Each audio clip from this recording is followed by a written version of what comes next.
If there were no Crimean Tatars, the world map would look different. What role did the Crimean Tatars play in the famous events of the past, and how did they influence them? Watch the new video blog, Moments of History.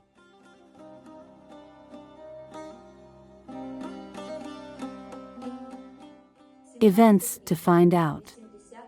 April 17th, 85 years ago, went down in the history of the Crimean Tatars as Black Day.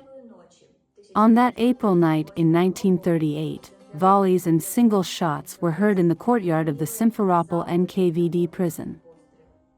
It was a firing squad that, on Stalin's orders, organized a bloody massacre of Crimean Tatar intellectuals, writers, scholars, journalists, art historians, artists, and public figures. The intellectual elite of an entire nation was destroyed overnight. The short period from 1923 to the early 1930s was the golden age of the flourishing of Crimean Tatar culture, education, science, literature, theater, music, and art. The Crimean Tatar language officially became the state language, and the complex humanitarian discipline of Tatar studies was given priority in science. All this irritated chauvinists both in Crimea and abroad. However, the final straw was the fact that the Crimean Tatar intelligentsia openly stated that they did not want to accept the communist concept and openly considered it a utopia. All this became the beginning of the repressions. Teams of Kremlin executioners existed in almost every Soviet republic at that time. But in April 1938, a special team from Moscow arrived in Crimea. A wave of arrests swept through Crimea.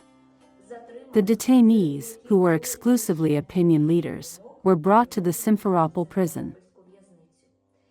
Here they were subjected to a formal trial that lasted no more than 20 minutes.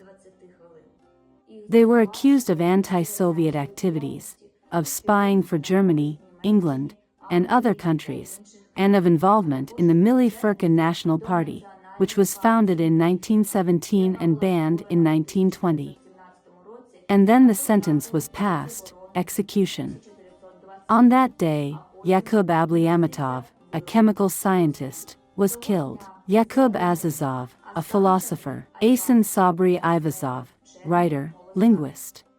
Osman Akakrokli, historian, archaeologist, ethnographer. Ali Asanov is a teacher. Yehia Bereshevsky, linguist. Yuzian Bodaninsky, artist, museum expert, and director of the Bakhchizere Palace Museum. Jafar Gafarov, a writer. Karim Zemaledinov, a linguist. Ibrahim Femi Ismailov, a teacher. Abdullah Latifzadeh, poet. Yakub Muzanov, journalist, literary critic. Mamet Nedim, journalist, theater critic. Ilyas Tarkan, writer. Sia Jelal Hattat, the leader of the Milli Furka Party. Bilal Chahar, a teacher, and many others. In fact, we do not know the full list of names of all those who were killed on that terrible day of April 17, 1938.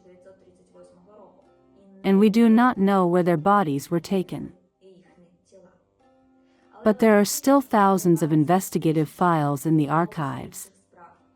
And perhaps this list will grow over time. However, the execution in April was only the tip of the iceberg of the repressions that began.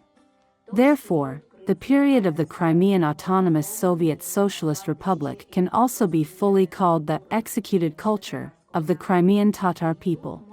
And here we can talk about a real cultural ethnocide. In terms of its tragic consequences in the 20th century, this event can be placed immediately after another, even more devastating one, the deportation of Crimean Tatars in 1944. In fact, the day of April 17th largely prepared for the tragedy of May 18th. These events are undoubtedly intact.